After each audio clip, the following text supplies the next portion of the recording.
Great morning. What's up, you guys? Happy Monday. It is officially a new week. We're halfway, almost through February. Excited. Yeah, definitely throw in the chat bar where you're from. I see Chrissy. Great morning. Happy Monday. Let us know where you're from. We're out here in Miami. For everybody watching live and all of our people on the recording, we're out here in Miami, and it finally feels like Miami again, you guys. We were gone last week. I hope you got a chance to watch the recording. I put a video together before we left. We were on the plane to Aruba last Monday, so we couldn't be live. They had internet, but it was like touch and go internet. The island internet is not very stable. Like one minute you get it, the wind blows, next minute you don't get it. So fired up. I'm excited to learn today about a topic that some people think is taboo. Some people are like, no, I'm not that kind of person. And it's really interesting because we are all that kind of person. It's just some people have been giving stories about it. So what we're going to learn about today on Triple M Monday Morning Motivation is the art of selling. So who here has ever been like, yo, I'm not a salesperson. I'm not a salesperson. Who's ever told themselves that? I'm not a salesperson. I know there's more people out there than that have said that, because I used to say that. And I was like, man, I don't like sales. I don't want to bother people. I don't want to have them buy something they don't need. I don't want to be all up on people's stuff. And then when somebody broke it down like this, like we're going to learn, you guys, we all are salespeople. Every single day, you're selling yourself to a teacher to get a good grade. You're selling yourself to a partner to be in a relationship. You're selling yourself to a job to get a job and get paid. You're selling yourself to a building to get, a unit. You got to go through the sales process. What does that talk about? What's your credit score? What's your past history? This is all sales. Now, the difference when we're getting somebody a product is that we're using this. It's got to be a product you believe in. I've sold things that, maybe I didn't believe in at one time, but I wasn't there for very long. I worked at Bloomingdale's. I worked at clothing stores. I did the telecommunications center at my college, a.k.a. the call center, calling people to give money to school. I've done all these kinds of jobs where I was selling something, but I also learned that, number one, I've got to believe in it. Number two, I've got to know that it's actually in the person's best interest, or at least for a good cause. When I was calling people to give money to school, we were trying to get them to give money so we could give a class gift of like a sign outside the school. I was like, well, at least it's for a good school that they, graduated from, their alumni. So you're going to learn the art of selling, because there's an art to it. There's the technique, which is what you say and when you say it, but there's also an art to it. There's a flow to it. And really, the minute you get past all the negative connotations that have been given to you about selling, you'll understand that we're all salespeople. Now, if you can understand that, you can use it to your benefit. Because you guys got to think about it. The richest people on this planet, if you want to create financial abundance for yourself, are salespeople. But what did they do? They sold people what they needed. Think about Bill Gates. Think about Mark Zuckerberg. Think about Elon Musk. Think about Warren Buffett. These are all people that sold something, Microsoft, Facebook, Tesla, all these things. What? People needed it. They needed something to connect. He sold it to them. He gave it to them. He created it for them. And therefore it became very, financially abundant. So let's get into it. The art of selling. I think this is the guy from Wolf of Wall Street, but I'm not quite sure. I think it is if you ever saw that movie. But let's get into it. The art of selling. Let's go. To influence and persuade. Yeah. You can't put yourself out there into the world. Great salespeople understand that it takes 3, 4, or 5 no's to actually get to the yes. Is every sale the same? Well, only if you're in control. See, once you take control of the encounter, once you learn how, you can now make every sale the same. What's up, Believe Nation? It's Evan. My one word is believe, and I believe in you. I believe you have an amazing gift inside you that I want to see explode out onto the world. Now, I started the Mentor Me series to try to hang around people who've done a lot more than us, and hopefully by spending more time with them, some of their views, their mindsets, their beliefs, their way of thinking seeps into us to help us become the best version of ourselves. So today we're going to learn from one of the best, Jordan Belfort, the Wolf of Wall Street, and how to master the art of selling. Mentor me, Jordan.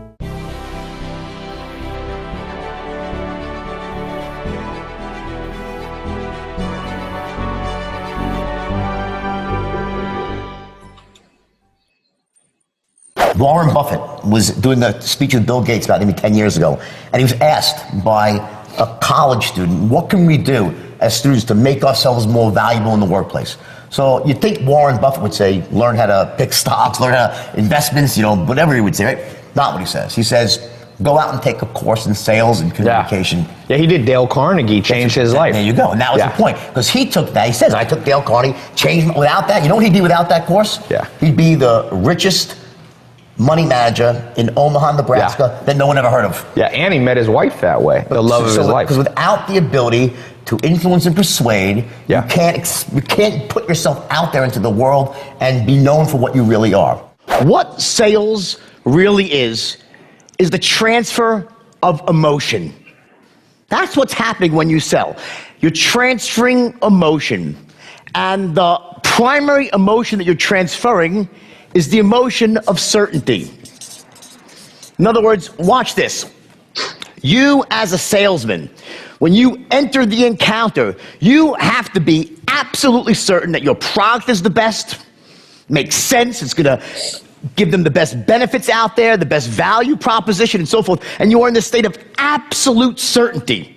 So imagine now, we have a continuum of certainty, a line of certainty. So we have this line of certainty, and on one side of the equation we have what's called a 1, and the other side we have a 10. So a 10 represents a state of absolute certainty, meaning your product is the best thing since sliced bread. It's gonna give them exactly what they want benefit-wise. It's the best deal for the money. It's gonna make them feel the whole thing, right? It is just absolutely awesome. That's a 10 on the certainty scale. It is great, the best thing since sliced bread. And on the other end of the spectrum, you have what's called a 1, right? Which is, it's the worst piece of shit in the world, right? It's crap, right? Your product is terrible, it's not gonna work, okay? The benefits don't match up what they need, it's overpriced. I don't even wanna be near this piece of crap because I'll just feel stupid even buying it or even thinking about buying it. That's a 1, right? So here's the first thing you need to understand, that the moment you open up your mouth to speak as a salesperson, you start a sale, the question is this: where is the average prospect, the person you're trying to sell to, where are they on the certainty scale at the beginning? Anyone know? Where are they? Who the f knows? You must be in this state of absolute certainty.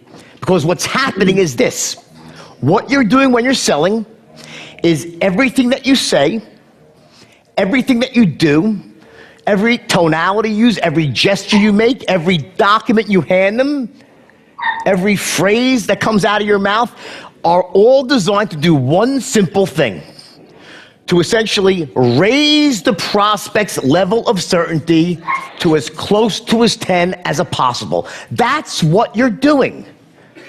The words that you say, the presentation that you make, the tonalities that you use, any documents you have, sales aids, whatever it might be, is all designed to take them from where they are on the certainty scale and move them to as close to where you are as possible. Essentially, you're transferring your white-hot certainty to someone who's at a cooler level, at a lower level of certainty. It's almost like this first law, or I think it's actually the second law of thermodynamics in physics, right? And you study physics.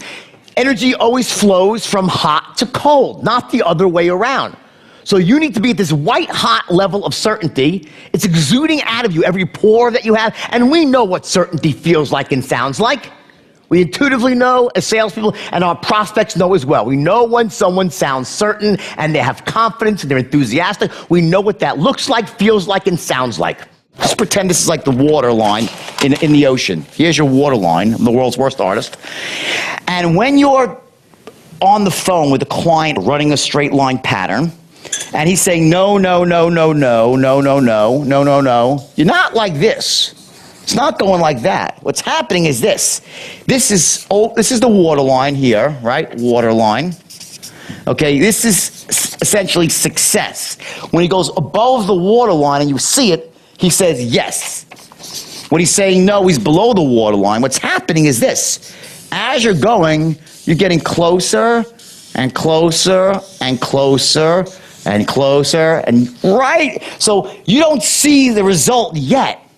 The same way a guy who's working to build his business, he might not be making money yet, but he's making massive progress below the waterline. And all of a sudden, that last pinch of certainty, and the guy says yes, and boom, you're above the wall. The guy just said yes. No, he didn't. He was saying yes the whole time. He was getting close. Yes, yes, yes to certain parts of certainty. He just wasn't there on all 3 tens, or he hadn't lowered his action threshold. So what happens is this. If this is the 3 tens, then lowering someone's action threshold would be what? You'd be essentially lowering the waterline. So you could actually increase his certainty or lower the waterline and make it easier for the guy to say yes. But let me tell you something. When you are running a straight line that's, let's say, minute 1 and minute 60, and he closes here at minute 40, you don't think you're making progress between 1 and 40? You're making massive progress. It's just below the waterline. This is why great salespeople understand that it takes 3, 4, or 5 no's to actually get to the yes. What no is, it's almost a euphemism for saying what? No means I am not certain. That's all it means. When someone says, let me call you back, let me think about it, I want to talk to my wife, or just plain old no, it just means I am not certain. Every sale is the same. They're like, what? I got the looks, right? Those crazy looks. Every sale's not the same. I said, guys, every sale is the same. And then I said, watch. And this visual popped in my mind. I said, it's a straight line. And for the very first time, I drew this long, thin line on the center of the board. It was even a longer board, like 2 boards, right? I said, this is your open. I said, this is your close.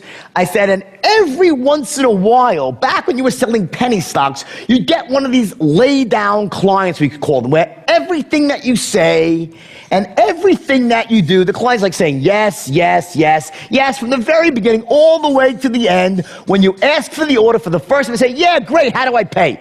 Right? That perfect lay-down sale. Now, I'm sure you all get them every once in a while. We get one of those people who seems to be almost pre-sold before they even enter your funnel. They're almost sold, right? You're just saying they agree with you the whole time. Perfect lay-down sale, but that is the exception to the rule. Most of the time, so you want this. So a straight line sale is the perfect lay-down sale, where everything that you say and everything that you do, the client agrees, they're on board the whole way through, and when you ask for the order the first time, they laugh at all your jokes, you get it? A perfect sale. You ask for the order, they say, yes, great, how do I pay? That's a perfect straight line sale. But most of the time, that's not the way it goes. The typical client wants to go off the line. They have questions, they interrupt you, they have objections. So they try to take you off the line, talking about the price of tea in China, right? You want to keep them on the line. So what we have is these healthy boundaries above and below the line. When you're inside these boundaries, you are in control of the sale. These are the healthy boundaries above and below the line. Because even with myself, very seldom, it's not that I have any more laid down sales than anybody else. I have the same as anybody else. But there's these healthy boundaries. I don't let the sales spiral out of control, because you go off here, outside the boundaries, off to freaking Pluto, right? Or Uranus, not a good place to be, for most of us at least, right? I don't judge, okay? Pluto or Uranus, right? This is out of control, where you ask someone a question about, a qualifying question. You're trying to gather intelligence, right? And they might start answering your question the right way, but next thing they only spiral off. They talk about the price of tea in China, okay? And most people, the problem that they have, most salespeople, is that when someone starts to spiral out and talk about nonsense, you'll jump right into their nightmare because you think the water's warm. Oh, let me get into rapport that way, just not and talk with them. And that's not rapport. Because as soon as you do that, they realize they're in control of the sale, they will assume control of the sale, and once that happens, nothing good happens, besides the fact that you're branded as a novice, not as an expert. I said, guys, let me tell you something. When you're calling rich people, even poor people, no matter who you're calling, you got 4 seconds. That's all you have. You have 4 seconds to establish 3 crucial things, or else you're done. You can't close anybody, because they'll take control of the sale. And once they take control of the sale, it's like you're almost like an outmatched boxer covering up from all the blows. Like, imagine walking into the ring with Mike Tyson, right? And he's barraging, you're just covering up because he's in control, and you get knocked out eventually. That's what's happening to my guys. They're getting knocked out. They were losing control right out of the gate because they were not being perceived as these three things. Let me tell you exactly what they are. Number one, in the first 4 seconds, you must be perceived as, number one, being sharp as a tack. That you're sharp and on the ball. Number two, that you're enthusiastic as hell. Enthusiastic as hell. Enthusiasm must be good. And number three, and most important of all, I'm an expert in my field. You're an expert in your field. You got 4 seconds to establish those three crucial things or you're done. Because if you don't establish them, see what they roll up to, what they chunk up to, is essentially that you're a person worth listening to. You're worth listening to. And even higher still, because you can help them achieve their goals, help them get what they want. People don't listen to you get what you want. They do it because they want to get what they want. Sharp as attack, meaning sharp, on the ball, right? Not a time waster. Two, enthusiastic. Now, I'm not saying, some people will say, oh, come on, people, they see through that enthusiasm. No, they don't. I'm not talking about over the top, oh my God, my pride. That's bullshit. I'm talking about bottled enthusiasm. Below the surface, it could be a whisper, it's a certain way of talking, a certain way of carrying yourself, where they could just tell that you are dead serious about what you have, you have confidence, it's a way of speaking. It's not yelling and it's not talking fast. I'm talking fast now because I have an hour, right? To get 8 hours of information, so I'm talking about, if I was selling, I'd be speaking slowly, succinctly, and I'd have that bottled enthusiasm just below the surface in your gut. It's about to bubble over, but it never bubbles over because you're in control, because you're an expert. And when you have that way of speaking, I'll explain how in a few minutes, it's infectious. People want to hear more. They're intoxicated by it. It transfers to someone else. It's an emotional feeling they get. And of course, an expert in your field. Number three, well, listen, here's the bottom line. We have been conditioned, since we're yay big, to defer and respect experts and figures of authority. Don't buck authority, respect your elders. When you were trained as a kid, you went to the doctor, right? And the doctor asked you questions. You didn't say, what's your education? You didn't ask him questions back. You saw his diploma on the wall. He had a white coat. He had a stethoscope. He was a doctor. Your parents explained, this man's gone through special education. He's an expert in his field. He's here to heal you. You get it? He's a specialist. And you respected him, and you answered his question fully and honestly. Now, I'm sure you've all been, probably later on in life, when they tried to pull the old, let me get the nurse's assistant to ask you the questions, and you're like, yeah, you. I'll answer them. You'll answer them, but maybe with one word. You're not going to be even nearly as forthright with the practitioner as the doctor himself. Why? Because you've been conditioned. And then, by the way, they might be just as competent, if not more, at taking notes and doing a certain, that triage. Nice. Man, I got a lot of notes from that. Let's get some takeaways. Get your takeaways ready. If you're at work and you can't share live, no problem. Type it in the chat thread. I see people from all over Spain, San Diego, Atlanta, LA. We're here in Miami. Thanks for putting that in the chat thread. Adelanto, everywhere. Okay. So my biggest takeaways, learn how to influence and persuade. I know for me, when I was younger, I used to think that persuading people was negative. So I didn't want to make people do what they didn't want to do, so I didn't want to persuade them. I didn't want to be seen as somebody who was like, swindling somebody. I don't know where that, that word isn't commonly used. Maybe in a movie I heard it, but swindling somebody to do something they didn't want to do. And what I started to learn that life is all persuasion. Why did I like certain cars that I liked? Because I saw them in a movie called Fast and Furious. And I was like, man, I like these characters. I want an Eclipse. I got persuaded. Why do I want to eat some of the food I want to eat? Oh, yeah, I saw that commercial 20,000 times about Cinnamon Toast Crunch, and now it's just playing in my head, and it looks so sparkly and tasty, and the kids are always smiling in the commercial. I got persuaded. So I started to learn that everybody's getting persuaded. Now, what if I could take that rule and that law and start to apply it to some things that I thought were persuasion worthy? So, for example, I think health and wellness is important. I think educating yourself is important. I think personal development is important. So what am I going to do? I'm going to persuade people to live this lifestyle. not watch TV, read a book, not eat, McDonald's, get Herbalife, not just eat sugary stuff all day, have protein snacks. I'm going to use that as my persuasion because they've been persuaded their way. And I want to use it as a way to, persuade people to do good because I was also persuaded to do good in certain ways. My dad made me read National Geographic every time I got home from school. I had to read an article. It was kind of forced persuasion. He was like, tell me what this article is about when I get home. So I would read like the last page of the article and try to get a few nuggets to tell him. But I got persuaded to read it. And then I started realizing reading can actually give me some new tools to better myself. So that's how I learned to read. So learning to influence and persuade is very, very important. I love the white hot certainty. Always, it's like the law of physics. Always goes from hot to cold. What you are transferring to people as you're selling is your certainty. If you're selling on somebody on hiring you for a job, you're transferring your certainty that you'll do great at that job for the company. If you're applying to a college, applying to a graduate school, you're transferring certainty that you're going to do well there, that you're going to get great grades, and that you're going to represent the university well once you graduate, and you're going to graduate. If you're working in Herbalife and you're a distributor, you're trying to get somebody healthy, you're transferring certainty that you can help them lose that 10 pounds.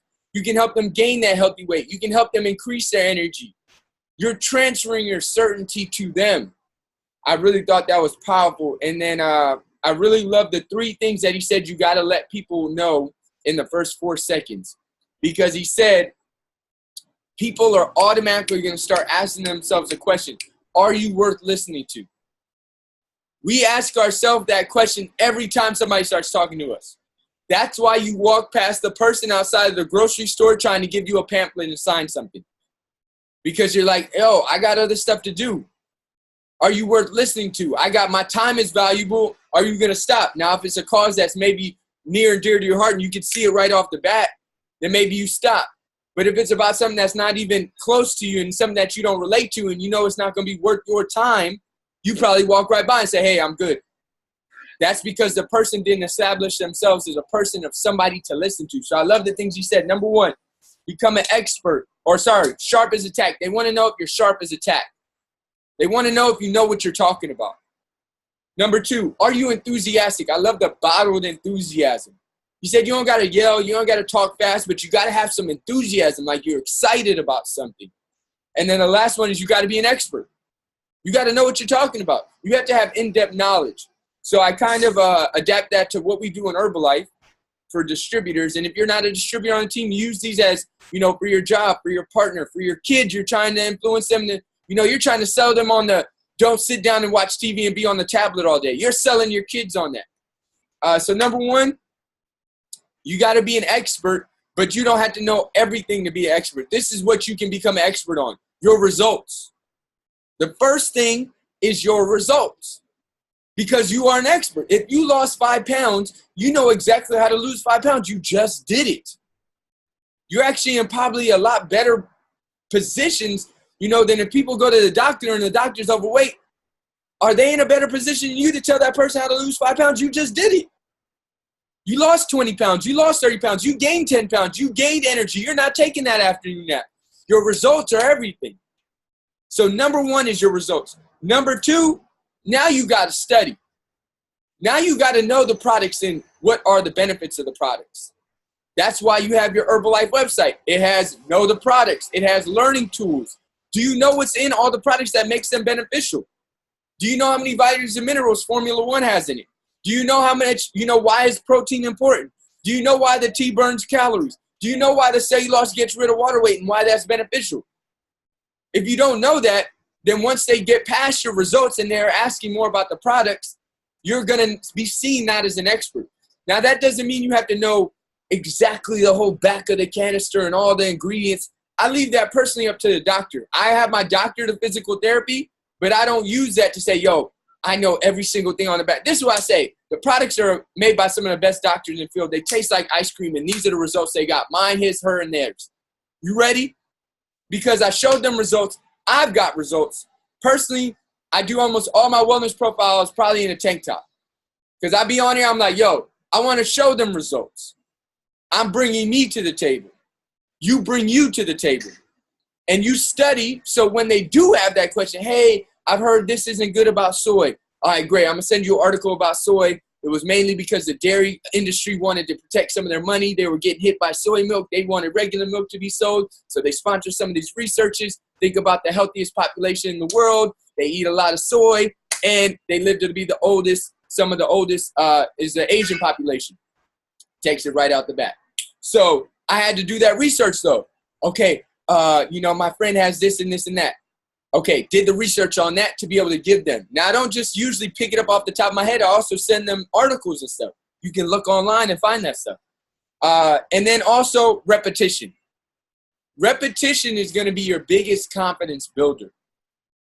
But some people think they have to be confident in order to repeat. I've got to be confident to do it the first time, and that's like saying I've got to be strong to get in the gym. I've got to have the six-pack to start doing my abs workout. It just doesn't work that way. Your first couple of times, you're going to suck. If you're in Herbalife as a distributor, or maybe you're a client on the call, your first time doing anything, trying to sell your kids on the healthy lifestyle or trying to get somebody started on the Herbalife products, you're going to suck at it. That's why, thank God, it's usually your friends and family you start with. So they can kind of understand, hey, you're not that good right now. No problem. But this is what you got to do. You got to repeat. You got to repeat. You got to keep going to the gym. You got to keep doing wellness profiles. You got to keep learning about the products. You got to keep getting new results. You got to keep teaching new people about the income opportunity of Herbalife. You got to keep doing all this stuff, even if you're not good at it. I would say, especially if you're not good at it. Especially if you're not good at it. I love this tip. I wish I would have used it more when I started. Hey, my friend. Hey, John. Hey, Mary. Can I practice a wellness eval on you? I just became a Herbalife distributor and wellness coach, and I'm really excited about getting people healthy, but I'm new, and I'm not that good yet. Can I just practice it on you? Your friend's not going to help you? Hey, I just joined this company. We also get to build a team and show people how to earn extra income. Could I share with you to practice the opportunity of this company? Your friends are going to say, no, I don't want you to share with me. Maybe some of them will, but most of them will say, no problem. Practice, practice, practice. Sometimes I've been hit up by people that I would judge as not serious, maybe on social media or some of my friends that I'm like, bro, I don't know if you're serious. I still schedule the wellness eval. I still schedule the business presentation because I said, A, I'm not going to judge anybody. Mark Hughes said that. B, I just want the practice. I'll take the practice because I'm going to get more out of it practicing than just sitting there thinking about it. So repetition. So for your expertise, your results, study and learn the products, repetition. So let's get a few takeaways. Give me a thumbs up or a smile if you're excited to share your nugget or your takeaway. Everybody's thinking deep. Marv, what you got? Give us a nugget. What up, guys? Marvin out here from SoCal, LA. So like Aubrey kind of touched on it a lot, actually, but like the way he said, become an expert. Sometimes people look at you and be like, oh, but you're not a trainer. You don't know this. Oh, but do you have your CP whatever thing? Oh, but I don't think you could do that. I'm like, bro, exactly like Aubrey tells people, I'm like, I lost 67 pounds. I could help you lose weight. I know how to lose weight. I know how to eat right. Like, let me help you. So it's really, really true. Becoming like an expert into everything you do. Know the products, right? Like Aubrey said, don't have to know the whole entire thing. Just know the gist and what they do. Because sometimes people will just pick on you to be like, do you even know what this does? And then if you don't know what that does, some people are going to be like, you ain't serious, right? So like, you really, really got to stay on your toes. Know the products, even if like the whole women's line, everything, know every single product, because when someone really asks you a question and you stumble even one time, they're going to know that you ain't a serious coach. So sometimes you just really like be the product of the product and show them like, I know I ain't no personal trainer. I didn't go take a test or anything like that, but I do have these results and nobody can ever take that away from you, ever. Even when they tell you the products don't work, oh, Herbalife's a scam, be like, I feel amazing. I got this result, and this is what I can help you. If that's what you want to do, I can rock with it. If not, then hey, there's nothing I can do. I'm not a certified trainer. I'm sorry. Like, that's just not who I am. So that's one of my biggest takeaways. Awesome. Love that. Absolutely. And one of the biggest things is your results. And then as you start to get your clients' results, keep that on you. So these are my results. And then I help this person do this. I help that person do this. I help this person do that. Bunch of different body types. Or maybe you don't have anybody yet. You're on a team with some results. This is somebody else that started on the same program as me. This is them. And you can tell them a little bit about their story. Because people aren't really that interested in the ingredients. They want to know if it works. That's really all they care about. People want to know if it works. People are drinking cayenne lemon juice all day because they're thinking, if it gets me what I want, I'll do it. People are getting cut in their stomach, putting a sleeve over their stomach. You think they want to do that? Hell no, they don't want to do that. They just want to have something that gets the results. And if you can show them, I got it. This person got it. This person got it. They're going to be like, damn, that enthusiasm is going to come through. So let's get another share. Give me a thumbs up or a smile. Nicole, what you got? So he's talked about contained enthusiasm. You kind of touched on that. Come a little closer to the thing if you can. So there we go. About contained enthusiasm, and I'm one that's very like crazy and out there, and I jump around and everything else. So I'm like, okay, wait, I gotta really contain that sometimes, and like just like let it not completely bubble over. So I kind of like that. And also what I liked was that he said take control. Well, as everybody knows, I'm a server. And a lot of people don't like taking certain tables because they're all over the place. But every time that there was a crazy table that you couldn't really control, I was totally confident with, I'm going to take control of this table. Super confident. So allowing that to transfer over into my new career, my new business, and knowing that I still have that full capability of doing the same thing, of taking control, because I'm confident in what I do and I believe in what I do. So those are my takeaways. I love it. Confidence is going to be communicated, and it takes time to build the posture, but you've got to let them know. People want to work with people that are confident. Because they're trusting you with something. They're trusting you to take them somewhere. Remember, your confidence level is hotter than theirs, and you're transferring. But if you're at a 5 and they're at a 4, there's not much transferring going on, right? So you got to get up to the 9s and 10s to be confident. This is how you build your confidence. Stories. This is why the events in Herbalife, and this is why the Zooms and the webinars we do, this is why the chats that we have, everything is encouraging you to believe more by people's story, because naturally as human beings, how have we told everything? Through stories. Why did you believe you could become an astronaut, a doctor, a lawyer? You would be told stories in school about somebody in your family who had done it before, somebody in your neighborhood, somebody from your city, somebody who looked like you. You were told stories. That's how we build. So you got to get around the stories, because the stories give you confidence. Because if you say, if that person's done it, I can do it. You got to get around the stories. That takes your confidence level up. Another thing that takes your confidence level up is doing your study and your research. Educating yourself. Because if you educate yourself on the benefits of these products, if you educate yourself on the benefits of being an entrepreneur, of extra income, when the questions come, you don't get rattled. In the beginning, when I didn't know whether soy was good or bad, and people would ask me about soy, it would rattle me. And I say, well, I don't know. Now I've done so much research on soy, and I've seen, personally, you know what the most research was? I saw thousands of people on Herbalife looking great and feeling amazing. I was like, and they all on the shakes too. Dudes more in shape than me, and I'm talking about soy gives you man boobs. These dudes are more ripped than me, more swole than me. That was all the research really I needed. I was like, these dudes keep giving me high fives and hugs, and every time they swole as heck, I'm like, research done. Yeah, obviously ain't no issue here. But I had to go around the people. I had to go around the events. I had to get around the stories. So, love it. Let's get one more share. I know we went a little bit longer. Alexis, what do you got? Oh, good morning, everyone. I'm Alexis. And so I really liked how I was talking about being sharp, enthusiastic, and an expert. One thing that really hit me that is true, and every time I go to the gym and I would be offered personal trainings, and if they weren't fit, I wouldn't want any interest in them. Like, I wouldn't want to talk to them because my mind thought to myself, you don't know what you're doing. And then I would go and look at the fit women, and then I would go to them. And it is true what they were saying, you know, I would pick on their brain. And if they sound like they knew what they were saying, yeah, it would really inspire me.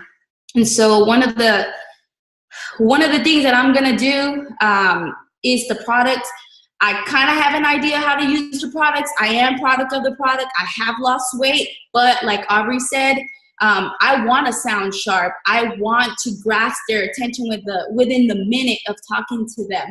So my homework with this Triple M today is grab one product at a time and just read it and learn it from like the palm of my hand, so that the next person that comes to me, it's like I could just shoot it right at them and let them know exactly what the product holds.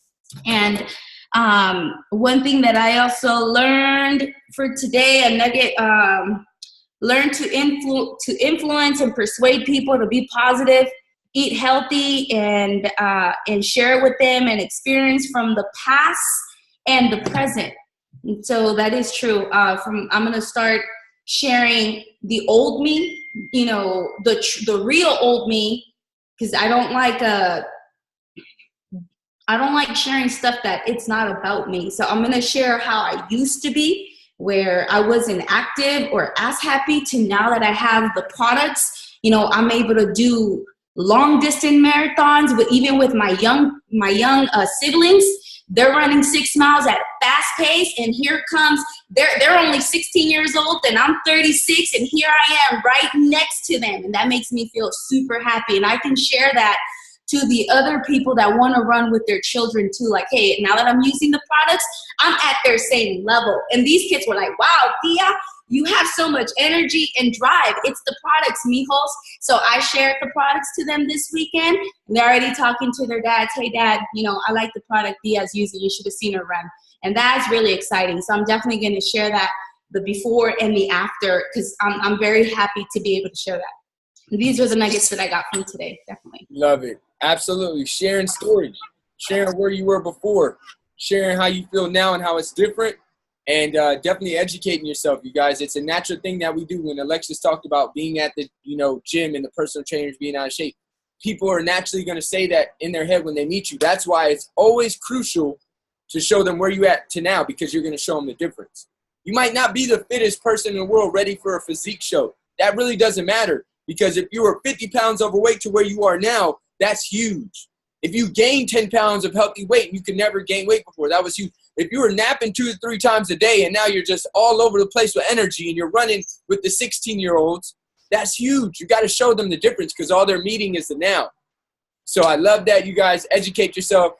Today was powerful. Remember, you're always selling something. Now you get to be better at it and know what you're selling is helping people. You guys share the recording. Take a nugget. Do not leave it with you. Pay it forward. You guys, that's how you really learn. When you give others what you've gotten, it just makes you better at it. So have a great Monday. I'm going to unmute everybody. Let's get the energy. Where you at? Let's go.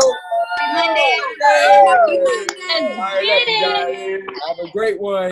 Peace. Woo.